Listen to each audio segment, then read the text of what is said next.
बिस्मिल्लाहिर्रहमानिर्रहीम। अरशद लोधी कब ਦੀਆਂ ਗੱਲਾਂ ਨਾਲ ਹਾਜ਼ਰ ਖਿਦਮਤ ਹੈ। ਦੋਸਤੋ ਅੱਜ ਅਸੀਂ ਸੈਰੋ ਤਫਰੀਹ ਵਾਸਤੇ ਨਿਕਲੇ ਸਾਂ। ਇਹ ਦੀਨੇ ਤੋਂ ਅੱਗੇ ਜਾ ਕੇ ਸੁਹਾਵਾ ਤੋਂ ਥੋੜੀ ਸਾਈਡ ਤੇ ਆ ਕੇ ਤੇ ਪਿੰਡ ਹੈਗਾ ਗੋਰਸੀਆਂ। ਇਹ ਗੋਰਸੀਆਂ ਅਸੀਂ ਪਹੁੰਚੇ ਹਾਂ। ਇਹ ਬੜਾ ਪਿਆਰਾ ਵਿਊ ਹੈ ਅਲਹਮਦੁਲਿल्लाह। ਇਹ ਦੇਖੋ ਜ਼ਰਾ खूबसूरत तरीन जरा ना इत्थे व्यू है। पहाड़ भी ने, मैदान भी है, चट्टाना भी ने, बहुत ज़बरदस्त व्यू है। मैं तुहानू दोस्तों ज़रा शेयर करा। देखो ज़रा देखो बहुत ज़बरदस्त व्यू है, देखना चाहिए क्योंकि पाकिस्तान की खूबसूरती अलहमदुलिल्लाह बहुत ज़्यादा है, लेकिन असी लोग शायद अपने घर च बैठे रहने तो असी इंजॉय नहीं करते।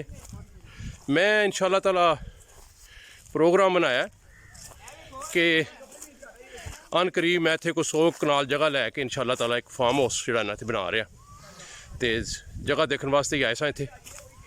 तो दोस्तां नूं मैं आख्या दोस्ते आके मतलब देखिए वेखो जरा किस खूबसूरती का अंदाज़ जरा गौर करो। इस वेले असीं हाइट ते पहाड़ दे उत्ते हैं। थल्ले दा व्यू देखो जरा, यह देखो जी बहुत खूबसूरत मंजर ने।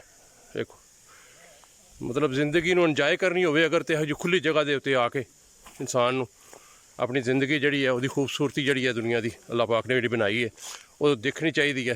तो बहुत मज़ा आ रहा है, बच्चे बहुत इंजॉय कर रहे हैं अल्हम्दुलिल्लाह। सारे बच्चे मेरे नाल ने, बहुत इंजॉय कर रहे हैं बच्चे और तमाम बच्चों को जगह बहुत पसंद आई है।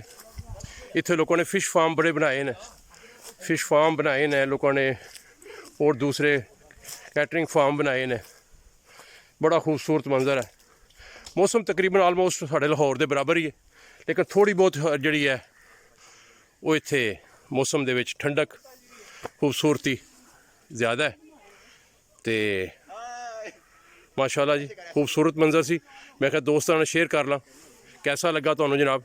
अगर पसंद आया होए तो सबसक्राइब लाइक तो शेयर जरूर कर दिया करो।